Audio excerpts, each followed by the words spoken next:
Hey everybody, it's been a minute since I did a video, but I definitely had to do something today because today is April the 20th, 2016. And April is usually a pretty difficult month for me, just dealing with a lot of depression, grief. But I have to admit, 2016 April has been actually really powerful, really inspiring. The depression has shown up, the grief has shown up, the shame has shown up, but particularly I'm aware of it now, which I believe has made me a lot stronger, a lot better with dealing with it as it shows up. I know what to do when it hits me. For example, I call my mom, I call my dad, I call the people that I trust and that I know care about me, that also understand what happens to me. April is I have coined the term a survivor-versary. For those of you who don't know, for me, I believe that the survivor-versary is something that all survivors of gender-based violence, whether it's rape, domestic violence, there is something that happens to you in your molecules, in your DNA, that even if your mind is not thinking about it, your body remembers some of those traumas. And that is something that 13 years ago, April the 20th, 2003, I sat in a church with my mother on Easter Sunday and finally felt brave enough, courageous enough, and supported enough. At the time I was seeing a therapist, and it was time to tell. And I told my mother for the first time ever that her then husband, my stepfather, her ex-husband now, had been raping me since I was 14 years old. At this time I was 22.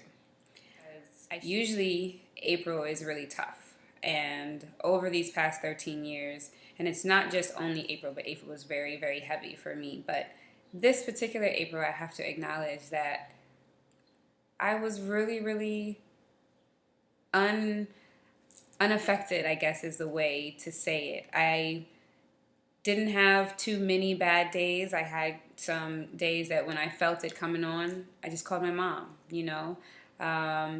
If I felt a little heavier, I called my pops and was like, hey, what are you doing? Came over, we hung out, went to the movies. It's the connection that I found that made me get through those days whenever I felt it. The thing that I really appreciate is knowing that my father and my mom are aware of that, and they'll call and they'll check on me. I feel it's important to bring awareness to these waves that can happen in a survivor's life, as friends and family, loved ones and supporters, and even as a survivor yourself. You may not understand, you may be ready to, quote, get over it and, move on, like, oh, why does this keep coming up? But it's something that your body is remembering. It's something that you have to just feel comfortable and confident in knowing that, hey, this is not necessarily something that makes me, but it is a part of my life, and not to feel ashamed about it, not to feel guilty about it again. And make sure that you're doing your work, that you have supporters in your life, that you have, a therapist or a coach or someone that is there to get you through it. I remember the first time my therapist told me at 23, she said, be aware of your cycle. And I was like, what do you mean? And she said, be aware of what may happen to you during your cycle. After every year, after you've begun your healing, it's a possibility that you may have some residual effects. You may have some feelings that come up. And I never paid any attention to it, but in that first year, I didn't understand why the anger was still there, why the sadness was still there, why I got depressed, why I was still, and it was there. It was a moment that I had an epiphany, and I said, oh, number one, my therapist knew what she was talking about, and then number two, it was like, I get it.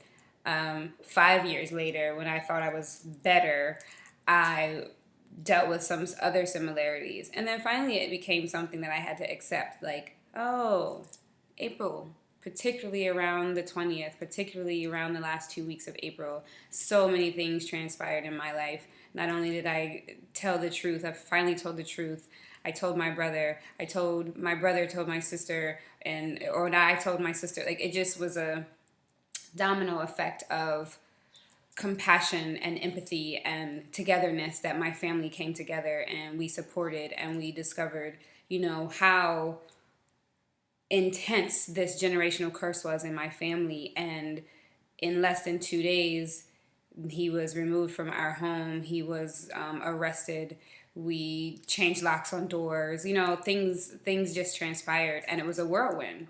In 2003, I will acknowledge that I was very, very numb. I didn't have any understanding of what was happening around me, but I had my family. And today I acknowledge I still have my family and I am so appreciative of them. And the term that I created called a Survivor-Versary, it's a mouthful, I will admit, but it's the only thing that makes me feel like every year is getting better. And I am so thankful and so grateful and so proud that 13 years later, as a 35-year-old woman going on to 36, that I can sit here and tell you that every moment, every tear that I've cried, every person that I've shared this with, whether they could accept it or understand it or not, I am very, very proud. I am proud to know that I collaborate with my father on things. I am very, very proud, grateful, and thankful that I collaborate with my mother on things, and that there is a connection with my sister and with my brother, and just family has my back. I am awesome. In the next few days, maybe a week or so, my father and I will be launching Pops and Ade, which is going to include some art, poetry, creativity, writing workshops, things to that nature, where we just begin to talk about how we rebuilt from this moment. And better believe, everyone better understand, our relationship is great. I love my dad, but it takes work. We are honest. We are real. Even in the moments where he may not agree with me, I don't agree with him, we do the work. That is exactly what I stand for. It's called doing the work. Also, be on the lookout. I'm getting ready to do a series called the Say Their Name series. It will be about survivorship. It will be about actually taking away the veil of protection for our perpetrators, because I've noticed even in my 13-year journey of healing that I still do not acknowledge the name of my stepfather. And I purposely haven't done it here because I'm waiting for the series. But I'm collaborating with some wonderful and amazing people that I've met out here in LA, and that's going to get put up. So I look forward to sharing the next steps of my journey with you all. And this vulnerability thing is not real. Oh, I'm also reading this book called Daring Greatly. There you go. By Brene Brown. And it's basically talking about vulnerability. And she says, how the courage to be vulnerable transforms the way we live, love, parent, and lead.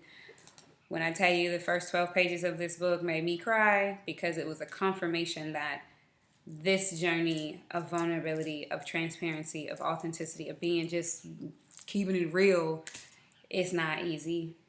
Everybody that says they keeping it real ain't keeping it real, because it takes work to be vulnerable. And I'm doing that with you all. I'm trusting what's been placed on my heart to share, because my prayer is that I am reaching and supporting someone who may feel like they don't have anyone. Just know that you do. Feel free to reach out, comment, post, repost, share, shoot me an email. My blog is restorativenotions.blogspot.com. You can follow me on Instagram at Ade Shines, and Restorative Notions on Facebook is a page. Go like it, check out the videos. I am going to acknowledge I am not the most proficient when it comes to social media, but I do post occasionally. I do create videos and content. So just keep up with me and bear with me as I practice my vulnerability, because this isn't the easiest thing for me to do. So thanks again, and thank you for coming out. Not coming out like y'all came somewhere, but thank you for watching, thank you for supporting, and thank you for just being a part of this journey. 13 years is a long time, and I look forward to the next 35 to 40 as I continue to do this work. I am so thankful.